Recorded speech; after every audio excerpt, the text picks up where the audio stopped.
Okay, the next thing we did is we went in there and we measured our joists, the length from one side all the way to the other. We marked it with our square so we get a perfectly straight cut. And now we're going to take our circular saw and we're going to cut it through, all the way through. Next we're going to take our joist, we're going to put it into the hanger which we already have mounted on the far side of the deck. And we're going to position it. Once we have it in the hanger on the far side, we're just going to tap down the other side until it's level with the rest of the decking. Then we're going to grab our joist hanger, and we'll grab the hanger and we'll attach the hanger to the joist itself. Again, the special nails that you can use, or you can use screws. These are 1-inch galvanized. They're meant specifically for the deck hangers. They will not rust away or rot away over a period of time. We're going to secure it in place. You can actually put in up to 6. I think we used 6 on this particular one here. Nailed it in nice and tight. And then we also nailed the hanger through the joist hanger into that joist itself to keep it from moving if it was to buckle at all. All right, next thing we did is we came over to where our next joist is going to be, because as I said, they were just too far apart. We mark on it exactly where we are going to locate it, so we have an idea.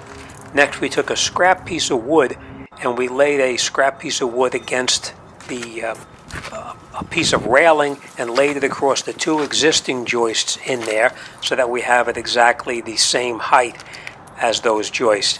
We then take our hanger, bring it up from the bottom, hold it in position, and we're going to put a couple of screws in there to hold it in place. Make sure it's even with the top, perfectly even, because that's where your new decking material is going to sit up against it. We're going to catch a couple of screws, or nails I should say, into this joist hanger. We'll pull the wood out of the way. We'll put the rest of the nails in there. And that's it, perfectly flush with the top. Now we'll go down the other side and we'll repeat the exact same procedure down on the other side to put the other joist hanger in. It's a lot easier when you're doing it as a one-man job instead of trying to wrestle with a joist, which can be 14, 16, whatever feet long. This way here you use a scrap piece of wood. We put the other piece of scrap railing across the top of it to make it even with the existing joists that are there right now.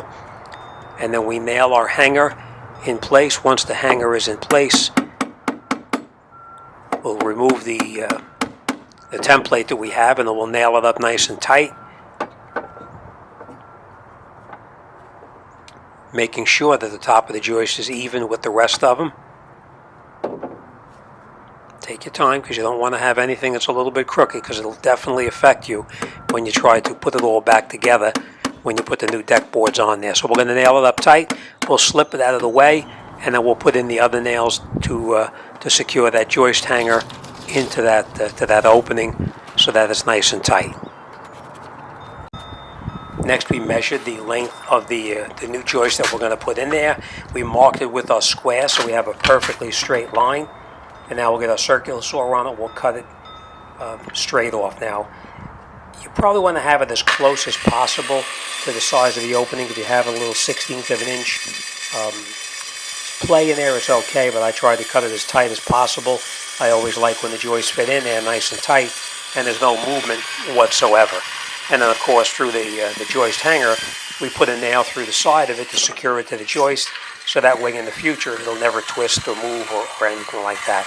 All right, so let's stick our joist in position, and we'll get this one in, and then we'll continue on down the line, putting all the rest of them in there as well.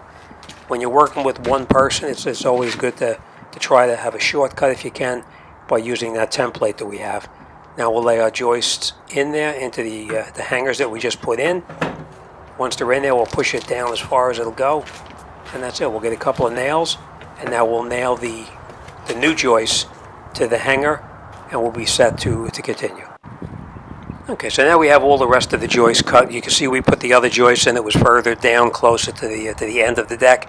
We put the rest of the joists in there. We cut them to length, and we fit them in there nice and tight. So now we have 12 inches on center approximately, give or take, because there was some of the openings that were not exactly even. So what we did is we just measured the distance between the existing joists, divided it in half, and then put the joist in the middle of it. So we're pretty close to 12 inches on center, which is very good for a Trex deck. That way there'll be no movement whatsoever when we put the deck boards on top.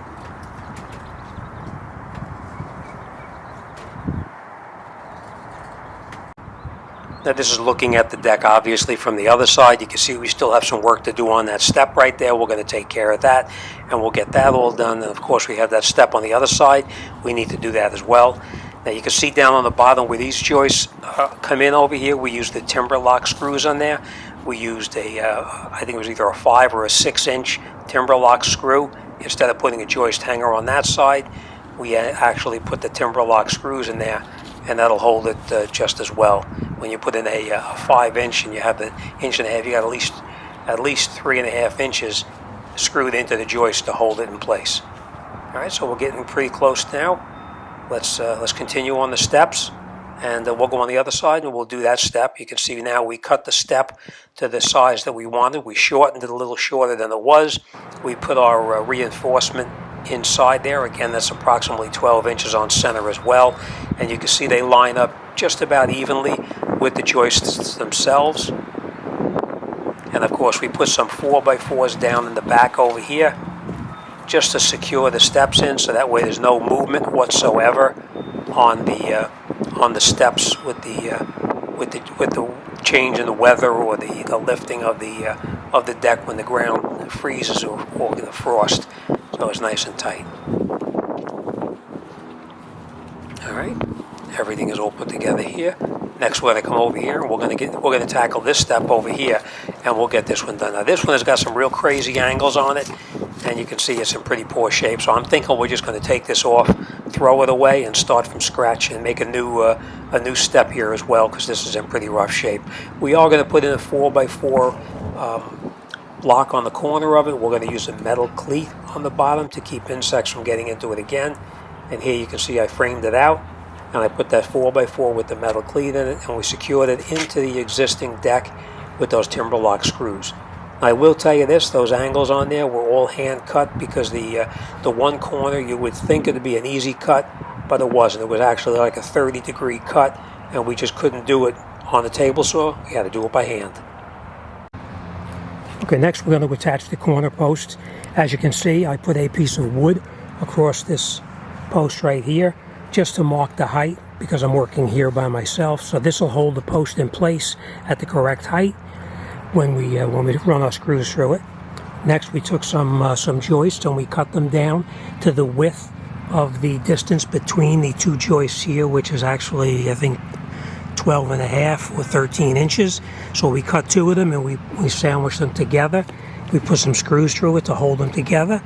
We also have a small piece of 4x4 that we cut down.